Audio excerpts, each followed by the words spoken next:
시청자 여러분 안녕하십니까. 센 경제 현장의 임동석입니다. 코스피 지수가 나흘째 안도 랠리를 펼치면서 1150선을 회복했습니다. 자, 오늘 코스피 지수는 24포인트가 오른 1153포인트로 마감을 했는데요.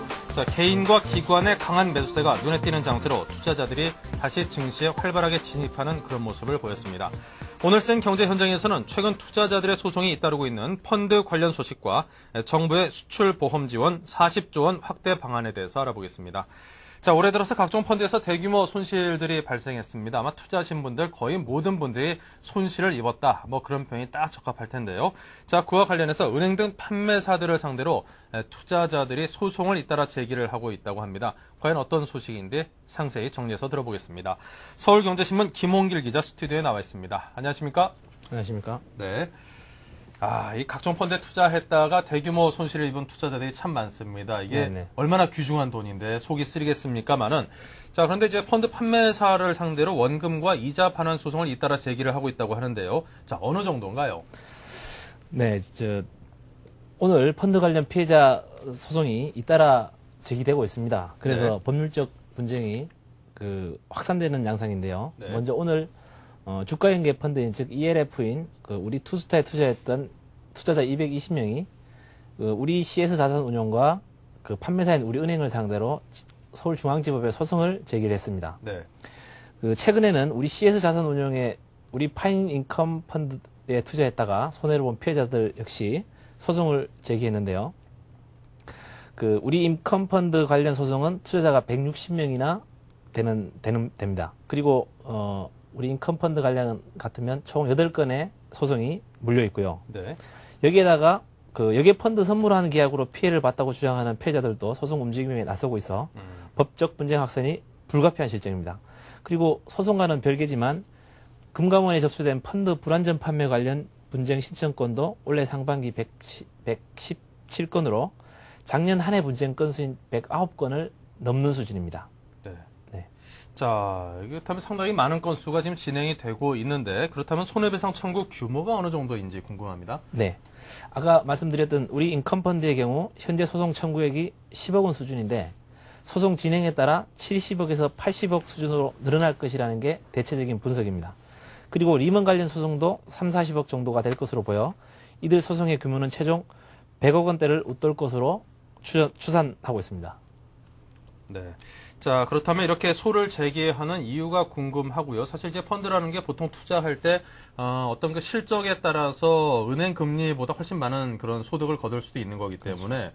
손실의 위험이라는 거를 미리 좀 알고 들어가는 것이기 때문에 과연 이런 소송이 가능한 것인가는 그런 의문이 언뜻 들거든요. 네네. 소를 제기하는 이유가 무엇일까요? 네. 피해자 측의 주장은 투자 손실이 발생하는 파생상품 펀드인데도 불구하고 네. 회사들이 제대로 고지를 하지 않았다라는 이런 부분을 주장하고 있는데요.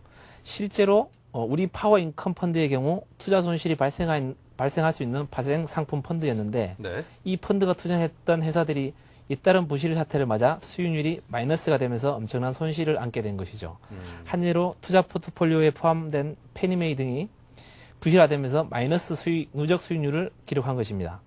펀드 피해자들은 은행 직원의 권유로 펀드에 가입을 했는데 당시 은행 직원들의 설명은 대한민국이 망하지 않으면 원금이 보장된다고 설명하기도 하고 설명서에서도 국공채와 같이 원금 손실이 없다는 식으로 광고가 돼 있었다고 주장하고 있습니다. 네. 때문에 펀드 판매사들이 불안전 판매를 한 만큼 판매사가 이 손해를 배상해야 한다고 주장하고 있습니다. 앞서 언급한 우리 투스타 상품 피해자도 계약 당시 발행사가 BNP 파리바였는데도 불구하고 이보다 신용 등급이 떨어지는 리먼 브러더스로 일방적으로 변경됐고 변경 후에도 고객들에게 제대로 된 통지가 없었다는 점에서 문제 제기를 하고 있는 상황입니다. 그리고 여기에 펀드 피해 소송을 준비하고 있는 모임 측도 소송에 참여하겠다고 의사를 밝힌 회원만 지금 현재 60명이기 때문에 네. 앞으로 소송은 더 늘어날 것 같고요.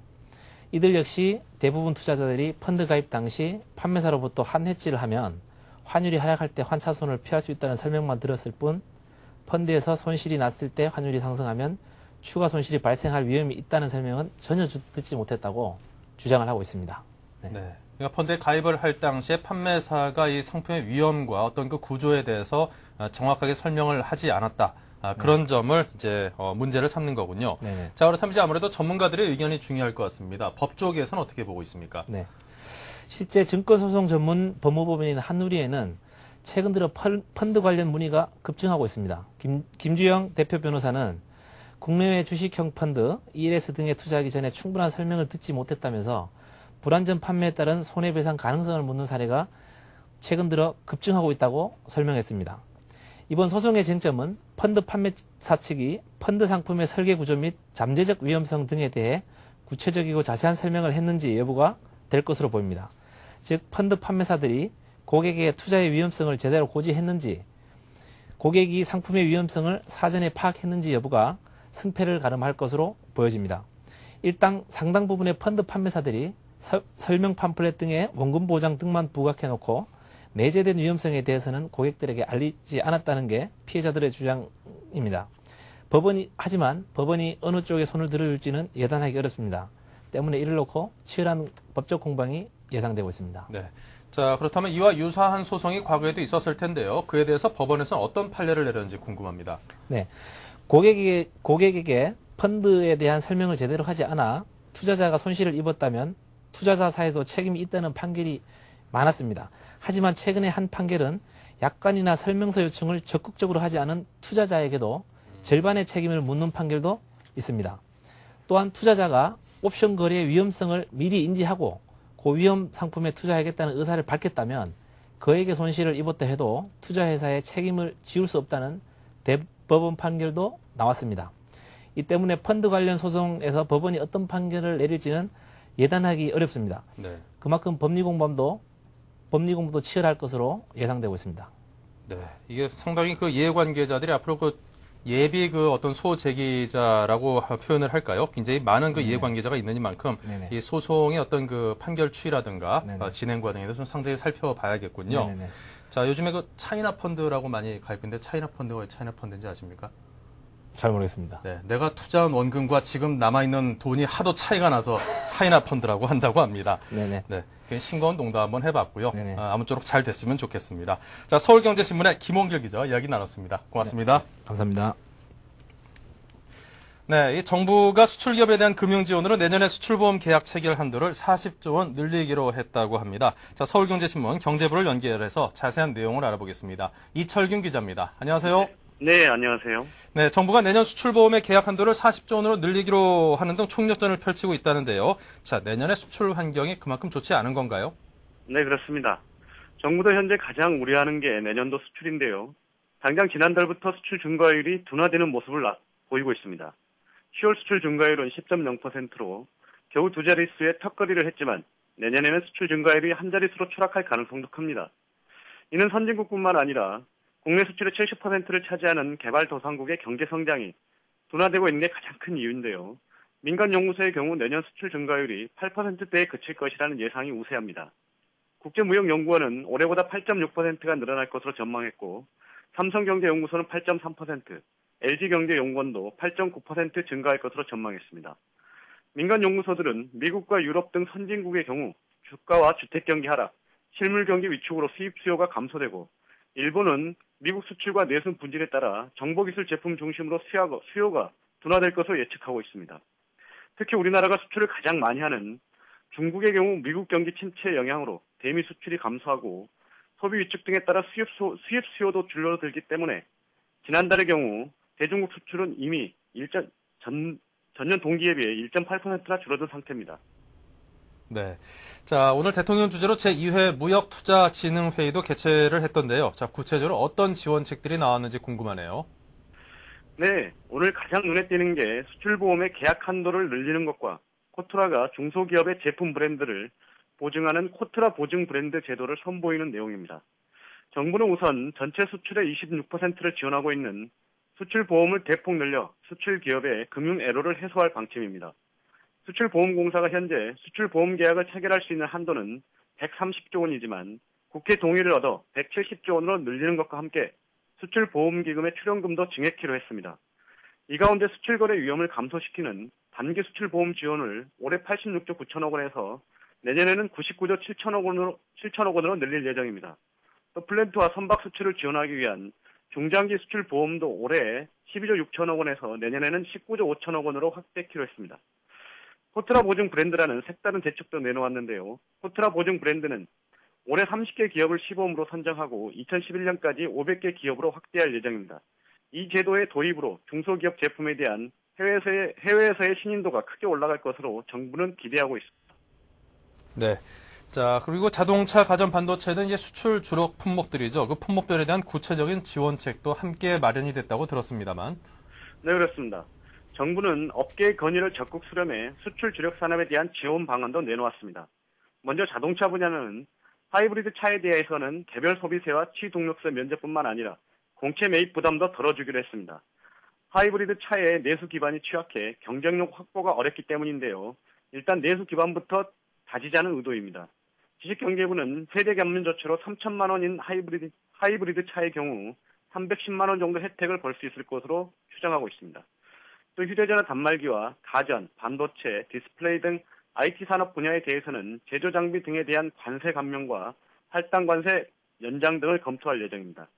이와 함께 해외 플랜트 수출을 늘리기 위해 대기업과 중소기업이 컨소시엄을 구성한 건설 현장에는 병역특례 산업기능요원과 전문 연구요원이 활용이 가능하도록 추진하고 해외 현장 근로자의 근로소득 비과세 범위를 현행 100만 원에서 내년에는 150만 원으로 늘릴 예정입니다. 네.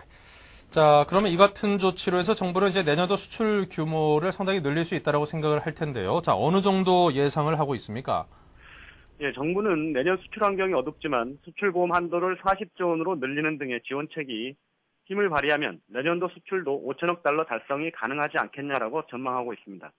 또 무역수지 흑자 기조도 내년에는 이어가겠다고 밝히고 하지만 그러나 현실은 그리 녹록지 않은 게 사실입니다.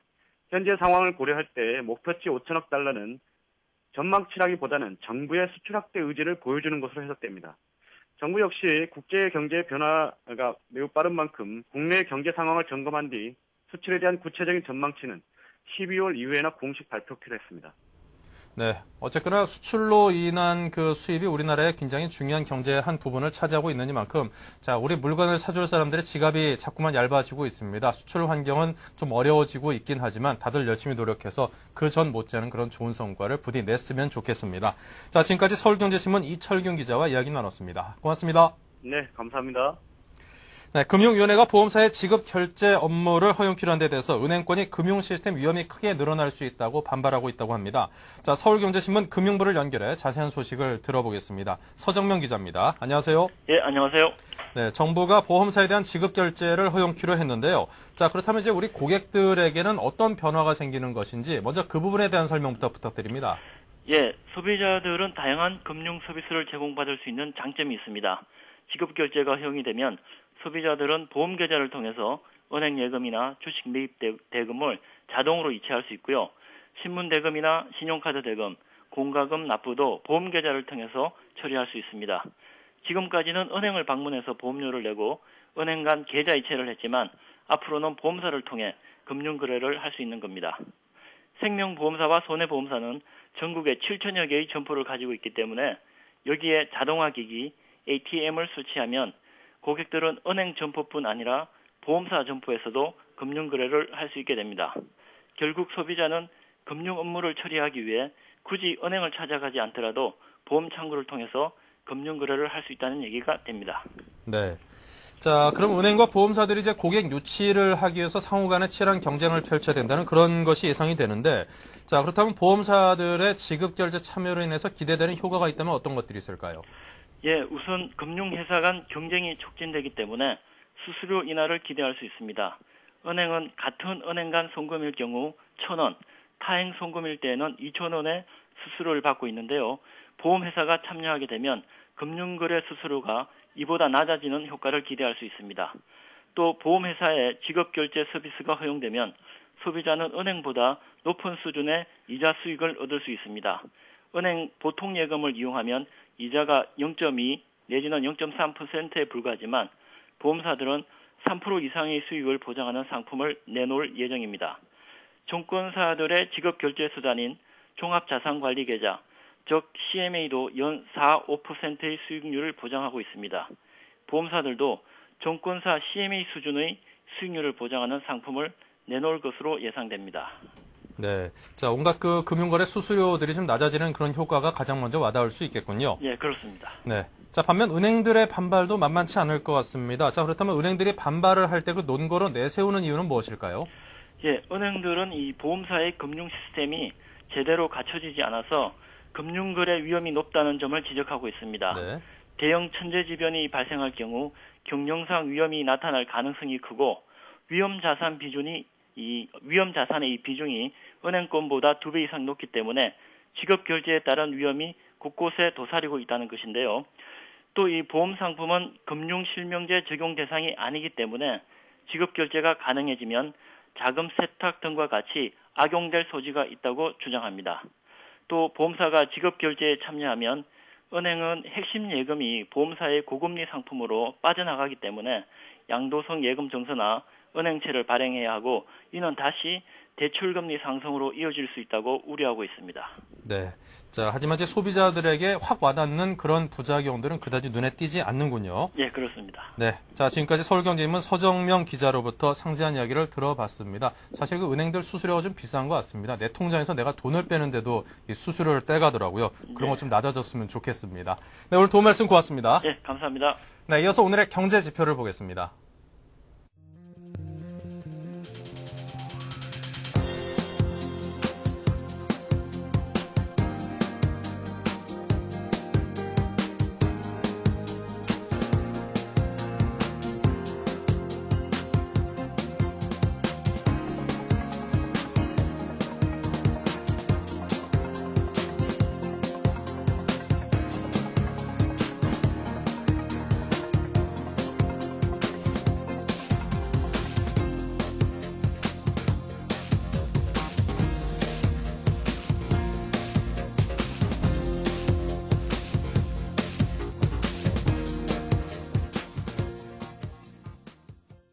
네, 이어서 오늘의 증시 마감 상황을 살펴보도록 하겠습니다. 서울경제신문 증권부가 연결돼 있습니다. 이혜진 기자로부터 설명을 들어보죠. 안녕하세요. 네, 안녕하세요. 네, 코스피 지수가 나흘째 상승을 했다는 그런 밝은 소식이 있던데 오늘 마감 시황부터 전해주십시오.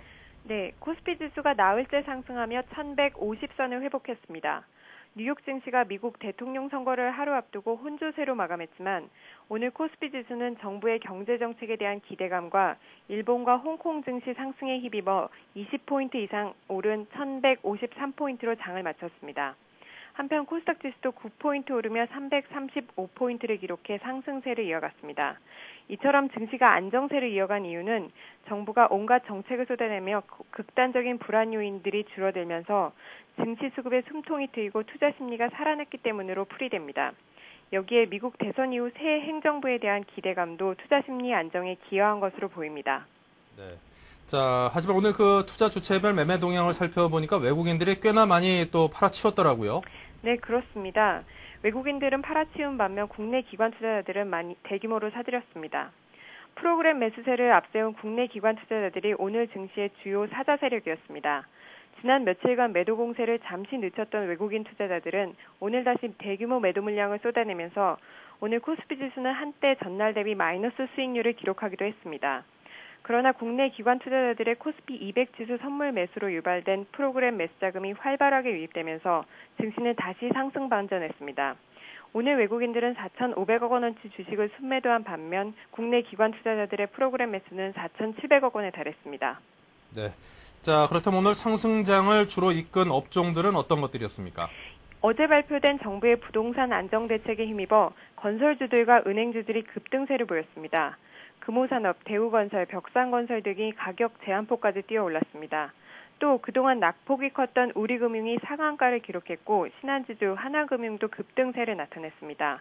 한편 황영기 KB금융 회장이 주가 안정을 위해 자사주를 매입했다는 소식이 전해지면서 KB금융도 8.3% 오르기도 했습니다. 네. 자, 그렇다면 주가 하락으로 오너와 경영진의 또 지분 확대가 속속 이어지고 있다는 소식들도 전해지고 있던데요. 자, 지금 그 어떤 그 경영권을 두고 다툼 아닌 다툼이 일고 있는 그런 종목들도 꽤나 눈에 많이 띄더라고요. 예, 그렇습니다. 주가가 급락한 상황에서 재벌 기업들의 자녀들이 그룹의 핵심 계열사 주식을 저가에 사들이고 있어 관심을 끌고 있습니다. LG그룹 구본무 회장의 아들인 구광모 씨가 최근 LG 주식 9만 4천 주를 매수했으며 효성그룹 조성래 회장의 자녀들도 효성지분 매입에 나서고 있습니다. 이외에 롯데와 한진그룹 자녀들도 증시 급락을 틈타 보유 지분을 늘리고 있습니다. 증권가에서는 지분 확대를 통해 경영권 안정을 꾀하고 차후에 경영에 참여하라는 사전 포석으로 분석하고 있습니다. 증권부에서 전해드렸습니다. 네. 자, 이혜진 기자로부터 오늘 증시 상황에 대한 이야기를 잘 들어봤습니다. 지금까지 주가 하락기를 이렇게 잘 활용을 하는 그런 분들도 계시는군요. 자, 센 경제 현장 잠시 후 이어서 뉴스 단신을 이어가겠습니다.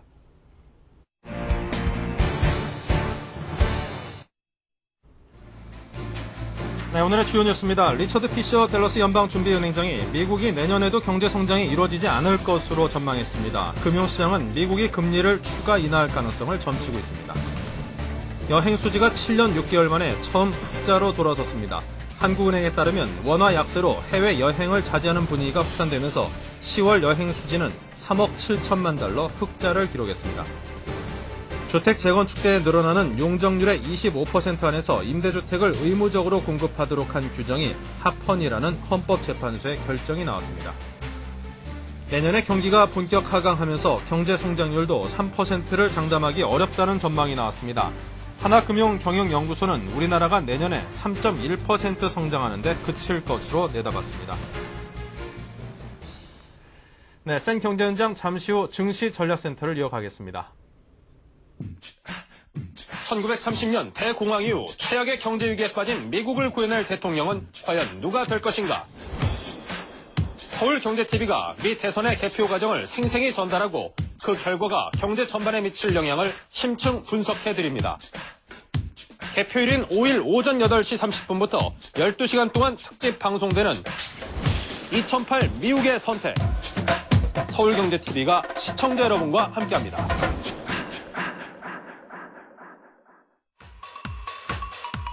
중국, 홍콩, 일본, 인도, 싱가포르, 한국 등 아시아 주요 국가의 증권 및 금융시장이 하루 동안 어떻게 움직였는지 궁금하십니까? 아시아 비즈니스 투나잇에서 확인하십시오. Welcome to Asia Business Tonight. I'm Susan Lee. I'm Susan Lee in Hong Kong.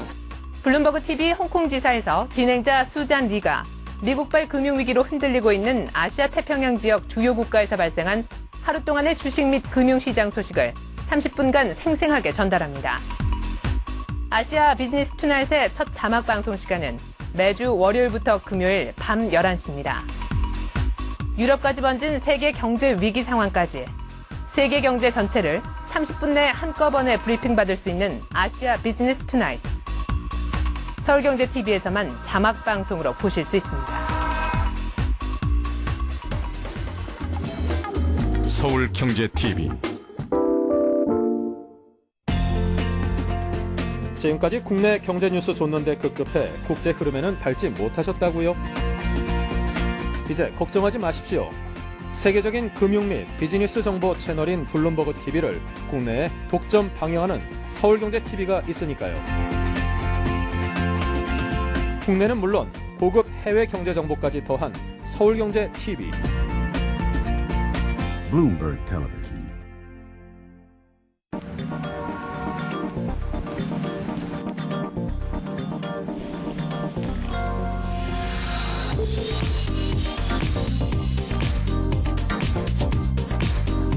블룸버그 TV 국내 독점 채널 서울경제TV.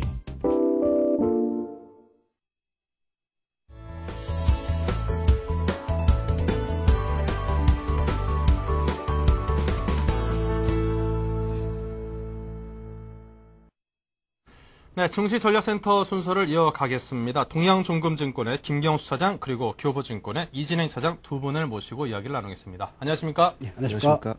네, 자 먼저 김경수 차장님께 여쭤보겠습니다. 네. 아직은 조금 이를 수도 있겠습니다만 코스피 지수가 나흘째 상승세를 보이면서 투자자분들이 한층 이제 안정감을 느끼시는 분들이 계십니다. 이 안정감이 과연 오래 지속될 수 있을 것인가? 네. 아니면 잠시 잠깐 그냥 안정감을 그냥 주는 것인가는 아직 모르겠습니다만. 네.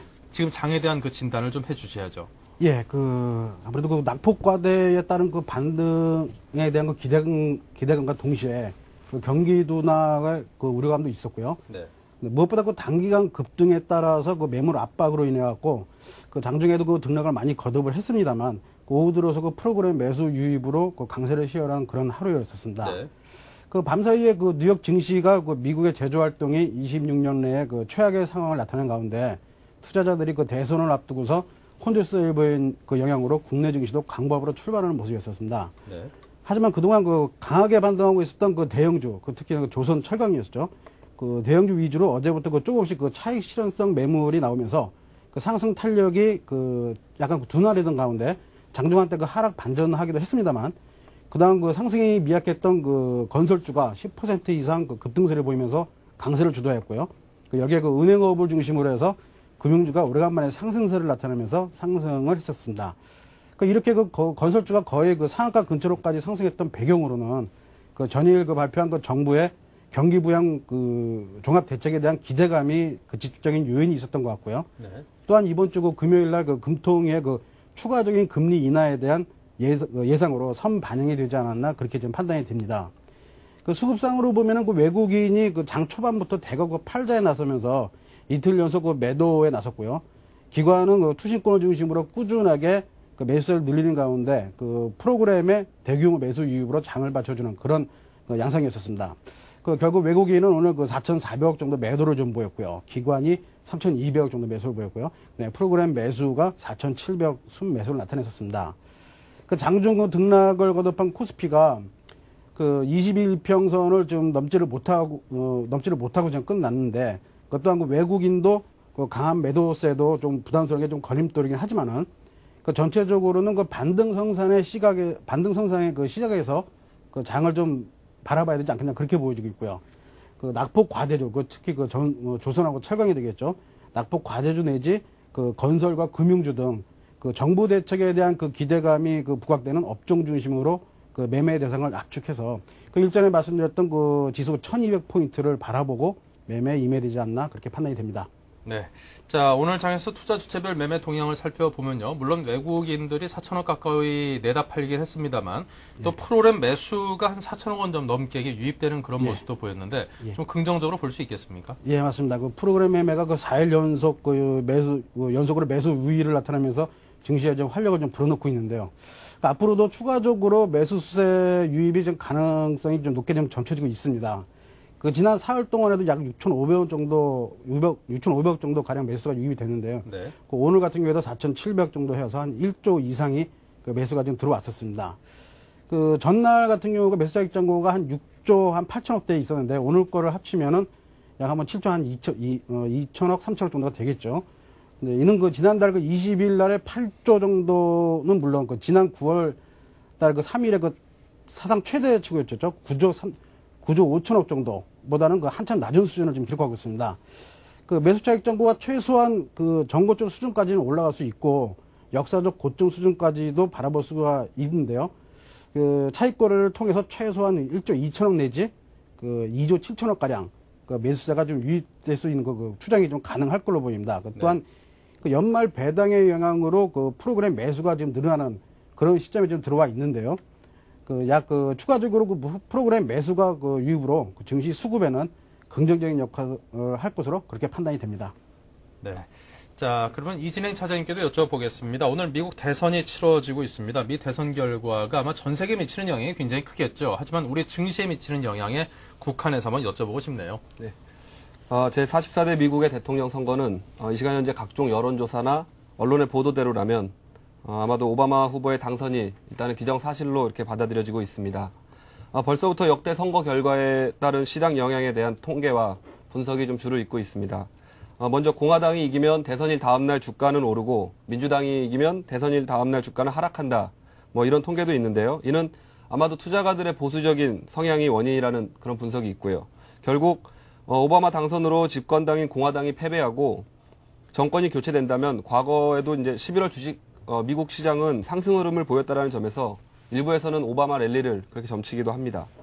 정권 교체에 따른 11월 주식시장의 상승 반응은 대선 전 미국의 경제 상황이 급격히 어려워졌던 과거와 어떤 현재의 흐름이 매우 유사하다는 점에서 시장의 상승 흐름을 그렇게 기대하고 있는 것 같습니다. 네. 사실 뭐 제가 작년에 그 1년 전에만 해도는 미국 드라마 그 24라고 있습니다. 네. 그거를 제가 심심해서 보는데, 그 드라마상에서 글쎄 미국 대통령이 그 흑인이 이게 미국 대통령으로 나오더라고요. 그래서 아니 뭐 이런 현실성 없는 이런 설정이 다 있나. 그래서 제가 봤었던 기억이 나는데 1년 만에 이런 일이 있으려고는 사실 상상도 못했었습니다. 참 역사적인 어떤 그런 사건이 벌어지는 그런 순간을 보고 있는 것 같다는 느낌이 드는데요. 자, 오바마 당선이 굉장히 유력시 되면서 그에 따른 영향들을 좀 상세하게 설명을 해주십시오. 예, 그러면 다음은 이제 화면을 보시면서 오바마 당선 시에 국내 주식시장에는 어떠한 영향과 그리고 선거 공약을 토대로 수혜가 예상되는 업종은 무엇인지 한번 살펴보기로 하겠습니다. 네.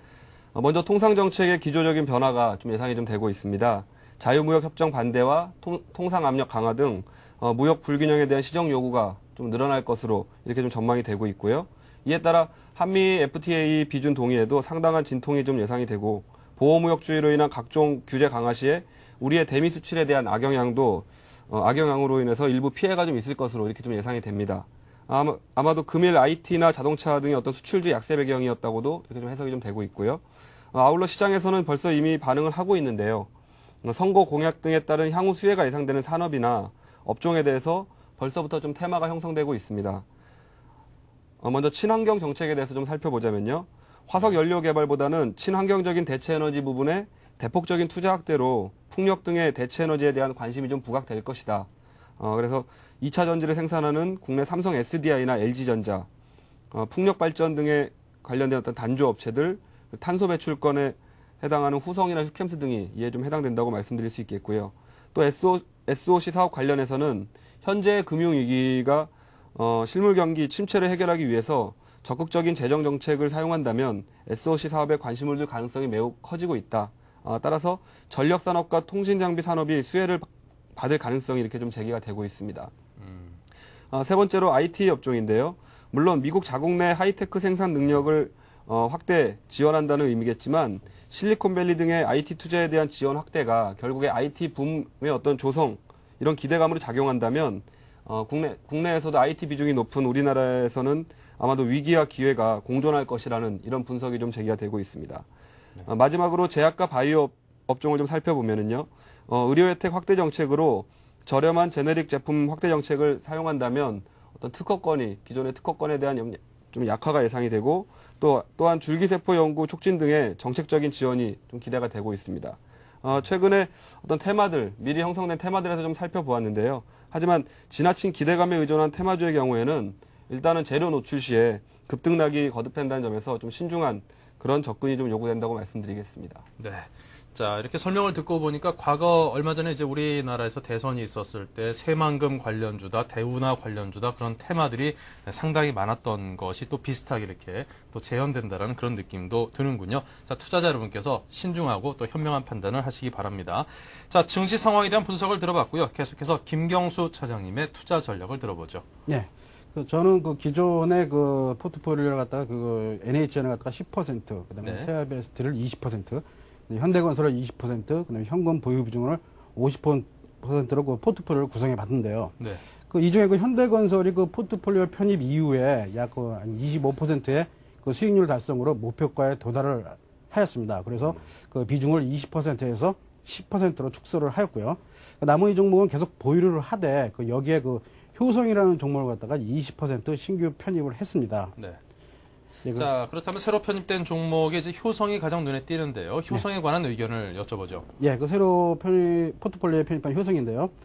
그 최고급 82,000원대에 있었던 그 주식이 그 근래에 들어서 2만원대까지 그 빠졌던 그 종목인데요. 그 최근에 급락했던 배경에는 그 일부 자산운용사의 그 대량 매도로 인해서 그 보유 주식의 그 지분 축소를 말미암아 그 과도하게 하락하면서 과매도 국면에 지금 있는 것으로 좀 파악이 되는데요.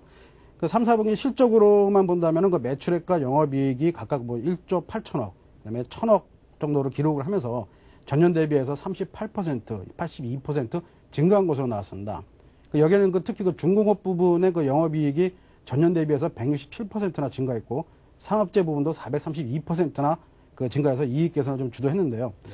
그 다만 그 요전에 그 환율의 그 폭등 등으로 그 외화 손실 확대와 그 지분법 이익 감소에 따른 그 영업 외수지 악화로 약 174억 원 정도의 순손실을 좀 기록했었습니다. 네.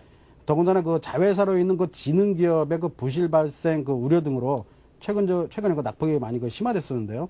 하지만 그 이 부분도 그 정부 차원의 그 건설 경기 활성화 및 그 유동성 공급 대책, 그다음에 그 대출에 대한 그 롤오버 등의 그 가능성은 남아 있는 것으로 좀 보여지고요. 그러나 그 올 4분기에는 그 매출 규모의 그 70%를 차지하는 그 수출로 인해 갖고 환차액이 좀 기대가 되고 있고요. 그다음에 중공업과 그 산업재가 여전히 그 견고한 그 수익성을 보여주고 있다는 점에서 일단 긍정적이고요. 그다음에 외수지 악화가 일단락되면서 주가 회복이 좀 가능할 것으로 내다봤는데요. 이왕이면 그 저가에서 약 한 3만 원에서 3만 1,000원 정도 사이에서 매수를 해보는 게 좀 낫지 않을까 좀 그렇게 보여지는데, 목표가 정도는 한 4만 5천 원 정도 잡아봤고요. 네, 손저가는 한 2만 9천 원 정도로 좀 잡아봤습니다. 네. 자, 이렇게 해서 효성에 관한 설명을 들어봤습니다. 효성 같은 경우에 요즘 주가 하락기를 또 틈타서 그 2세들에 대한 그 지분 늘리기가 상당히 적극적으로 진행되고 있는 그런 종목입니다. 하지만 또 이제 자회사의 그 요즘 뭐 PF 관련해서 지능기업이 한 1조 2천억 정도의 PF에 관련된 보증이 걸려 있다라는 그런 소식도 있으니까요. 그 부분에 대해서는 꼼꼼히 챙겨보시고 투자에 임하시는 것이 큰 도움이 될 것 같습니다. 자, 효성에 관해서 여쭤봤고요. 자, 이진행 차장님께서는 어떤 포트폴리오를 갖고 계십니까? 예, 일단 최근에 시장의 반등 국면을 어떤 시장의 리스크가 감소되고 있는 안도랠리 또는 뭐 베어마켓 랠리라고 이렇게 규정을 좀 하고 있는데요. 지난주 초부터 이어진 반등 국면은 일단은 환율 하락 수혜 중심의 조선, 철강, 그리고 해운, 항공 업종 등 일단 단기 낙폭이 컸던 종목들 중심으로 해서 1150선까지 반등에 성공한 모습입니다. 네. 그래서 어제와 오늘은 일단 단기 저항선으로 여겨지는 21선을 중심으로 등락을 거듭하면서 어떤 미국 대선 이후에 글로벌 증시 동향에 대해서 좀 초점을 맞추는 그런 좀 상황이고요. 네. 따라서 내일 시장하고 모레 오전 시장이 단기 고비가 될 것으로 이렇게 좀 전망이 되고 있습니다. 그래서 금일 지수를 선방하는데 중요한 역할을 했던 건설, 은행주를 중심으로 한 순환매가 어떤 견조한 시장 흐름을 계속 이어가고 있는데요. 21선이 위치한 어떤 1160에서 70선을 강한 흐름으로 돌파하는 흐름이 연출된다면 시장은 1200선 포인트 이상의 어떤 1250에서 1300까지도 좀 단기 급등을 기대해 볼 수 있는 시점이 아닌가 이렇게 좀 생각을 하고 있습니다. 네. 하지만 단기 21선 부근에서의 조정이 이루어진다면 결국에는 1050선 근처까지도 밀릴 수도 있는 위치라고 좀 생각이 들고요. 따라서 시장의 상승 시에는 오히려 추가 상승을 노려보는 것이 좀 좋은 전략이 아닐까 좀 생각이 됩니다. 아울러서 종목 선택은 실적이 뒷받침이 되는 종목 위주로 포트폴리오를 가져가시는 것이 좀 바람직하다라고 생각이 되는데요. 저는 기존의 보유 종목이었던 SK네트워크스, 그리고 삼성물산, 그리고 그 마이스코를 유지를 하겠고요. 기아차는 편입해서 제외하도록 하겠습니다. 그리고 금일은 신규 편입 종목으로 코스닥 IT 업체인 KH바텍을 같은 비중으로 20% 이렇게 편입하도록 하겠습니다. 네. 자, 그렇다면 신규 편입 종목 20%를 포트폴리오에서 차지하는 KH바텍에 관해서 궁금한데요. 네. 동사는 휴대폰에 들어가는 금속 재질의 케이스와 힌지 모듈을 생산하고 있습니다. 2006년까지는 삼성전자에 대한 매출 의존도가 매우 높았기 때문에 주가 할인 요인으로도 작용을 하였지만 지난해부터 노키아에 공급을 하면서 삼성전자의 비중이 약 40%로 줄어들고 있는 반면에 노키아 비중이 50%에 이를 만큼 매출처 다변화에 성공한 그런 업체라고 하겠습니다. KH바텍은 작년 1분기부터 노키아에 부품을 공급하기 시작하였는데요. 지난해에는 5개 모델에 이어서 현재는 12개의 모델을 확보하고 있습니다. 계속해서 신규 휴대폰 공급 모델 수가 앞으로도 금년 하반기부터 내년까지 이렇게 좀 늘어날 것으로 이렇게 전망이 되고 있고요. 다음 주 초에 발표될 3분기 매출액과 영업이익은 각각 680억 및 120억 이상으로 추정이 되고 있기 때문에 영업이익률은 18% 이상을 이렇게 좀 상회할 것으로 추정이 되고 있습니다. 최근에 이러한 실적 개선의 요인은 아마도 앞서 언급해드린 대로 노키아 쪽의 매출 증가가 수익성이 좋은 힌지 모듈 비중이 증가했기 때문이라고 좀 분석이 되고 있는데요. 글로벌 소비 심리 악화로 인해서 전방 산업인 휴대폰 수요 부진이 지속될 전망이지만 앞으로도 KH바텍의 추세적인 실적 개선은 지속될 전망으로 좀 분석이 되고 있습니다. 금년도 예상 영업이익인 365억 원, 그리고 순이익은 325억 원으로 좀 예상이 되기 때문에 현 주가인 13,450원은 금년 예상 실적 기준으로 봤을 때 PER 4배에서 5배 이하 수준에서 거래가 되고 있는 상황입니다. 따라서 향후 성장세와 안정적인 수익 구조를 감안해 본다면 현 시점에서는 투자 매력이 매우 높은 것으로 이렇게 판단이 되고 있고요. 최근에 지속되고 있는 기관 매수세의 유입으로 인해서 급락 직전이었던 단기적으로는 16,000원 선까지의 그런 좀 반등이 좀 기대가 되고 있는 시점입니다. 다만 이전에 그 저점을 형성했던 11,000원 이하로 하회할 때에는 손절을 좀 고려하도록 하겠습니다. 네, 자 이렇게 해서 KH 바텍에 대한 의견까지 두 분의 의견을 들어봤습니다. 자, 지금까지 동양종금 김경수 차장, 교보증권 이진행 차장 두 분의 도움 말씀 들었습니다. 고맙습니다. 감사합니다. 네, 잠시 전하는 말씀 듣고 센 시장 분석을 이어가겠습니다.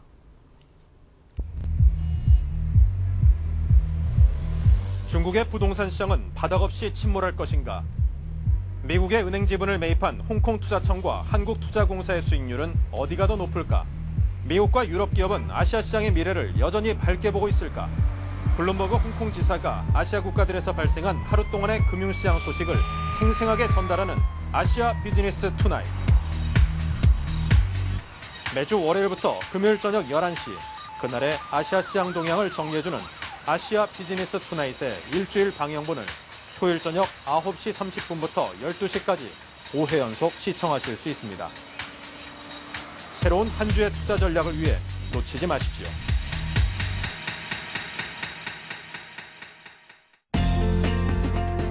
지금까지 국내 경제 뉴스 줬는데 급급해 국제 흐름에는 밟지 못하셨다고요? 이제 걱정하지 마십시오. 세계적인 금융 및 비즈니스 정보 채널인 블룸버그 TV를 국내에 독점 방영하는 서울경제TV가 있으니까요. 국내는 물론 고급 해외 경제 정보까지 더한 서울경제TV. Bloomberg Television. 1930년 대공황 이후 최악의 경제 위기에 빠진 미국을 구해낼 대통령은 과연 누가 될 것인가? 서울경제TV가 미 대선의 개표 과정을 생생히 전달하고 그 결과가 경제 전반에 미칠 영향을 심층 분석해드립니다. 개표일인 5일 오전 8시 30분부터 12시간 동안 특집 방송되는 2008 미국의 선택. 서울경제TV가 시청자 여러분과 함께합니다.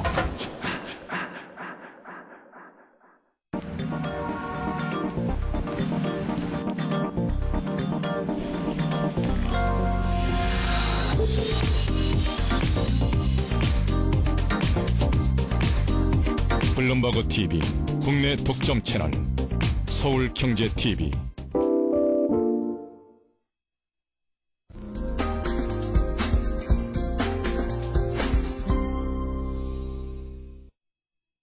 네, 이번 순서는 전문가와 함께 시장 상황을 보다 더 전문적으로 분석해보는 센 시장 분석 시간입니다. 자, 오늘은 삼성선물의 이모상 과장과 함께하겠습니다. 안녕하십니까? 안녕하십니까? 네.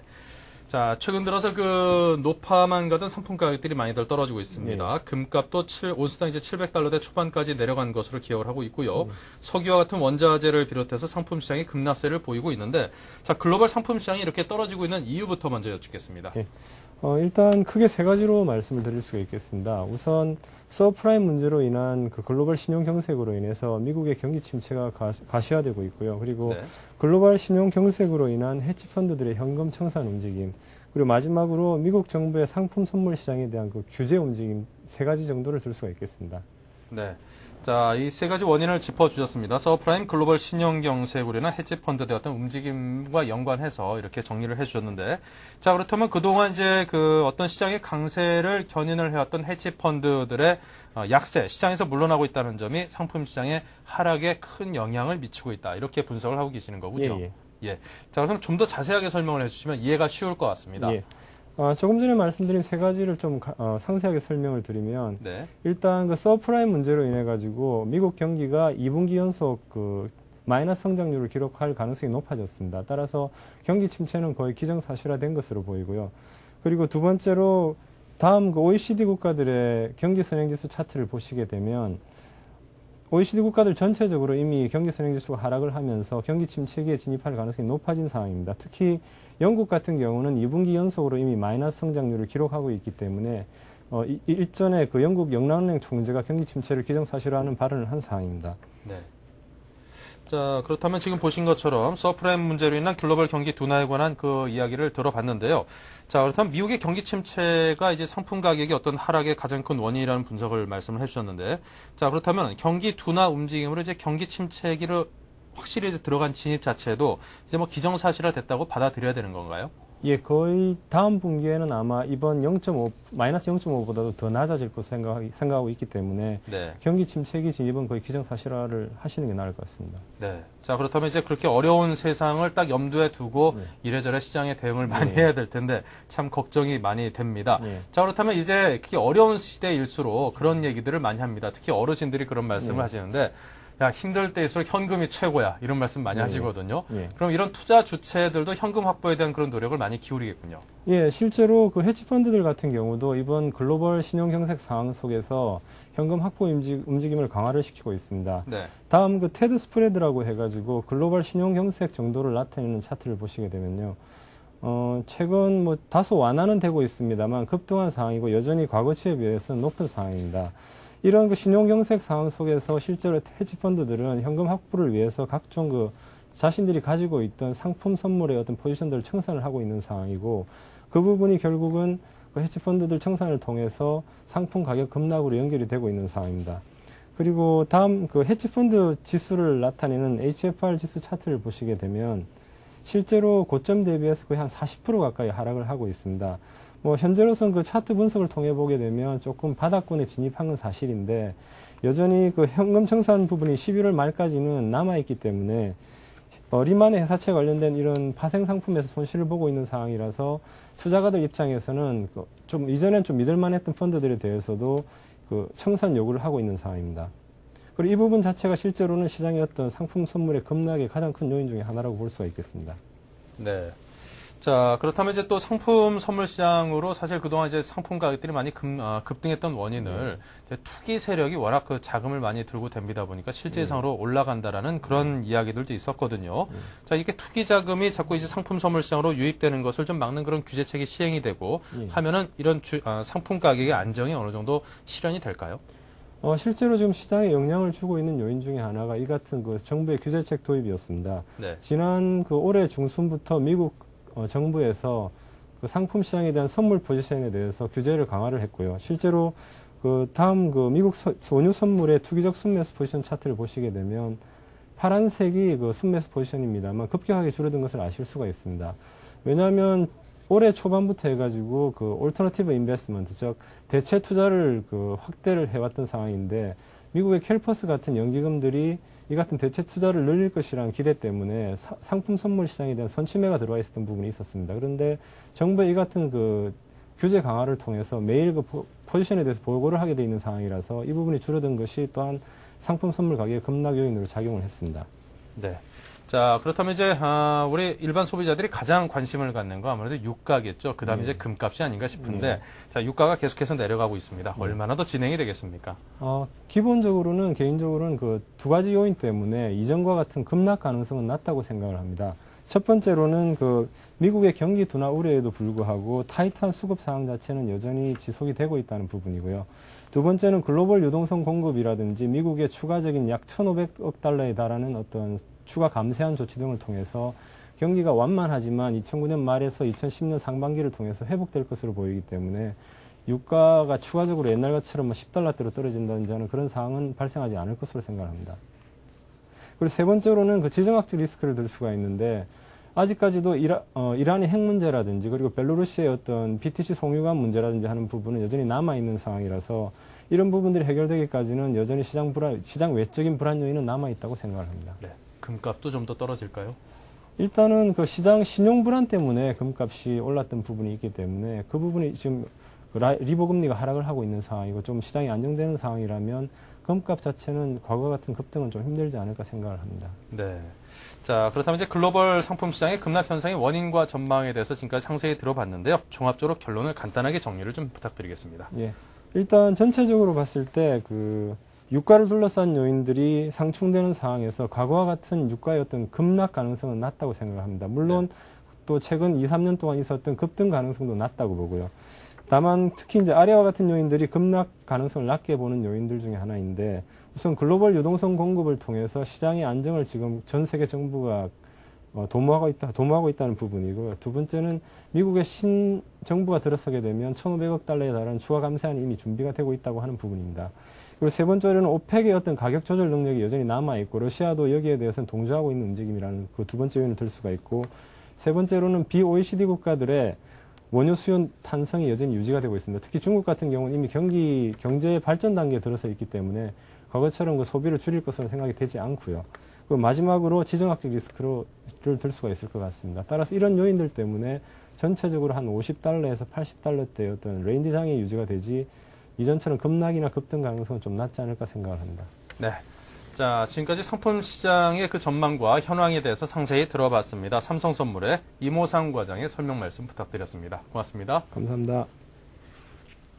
네, 흔히들 그 미국 대통령을 이제 세계 대통령이라고들 표현을 합니다. 그만큼 이제 세계 정책을 좌지우지하는 그런 큰 영향력을 갖고 있기 때문이죠. 자, 전 세계에 가장 큰 영향력을 미칠 수 있는 그 새로운 인물이 이제 오늘 대선에 의해서 뽑힙니다. 어려운 시기라서 새로이 그 자리에 오를 사람들의 강력하고 또 올바르고 긍정적인 또 시장이 효과적인 그런 리더십이 그 어느 때보다도 기대가 되고 또 요구가 되고 있습니다. 적합한 사람이 잘 돼가지고 지금의 위기를 타개하는데 큰 도움을 줬으면 하는 바람을 가져봅니다. 자, 저희는 오늘 여기서 인사드리고요. 내일 다시 찾아뵙겠습니다. 고맙습니다. 임동석이었습니다.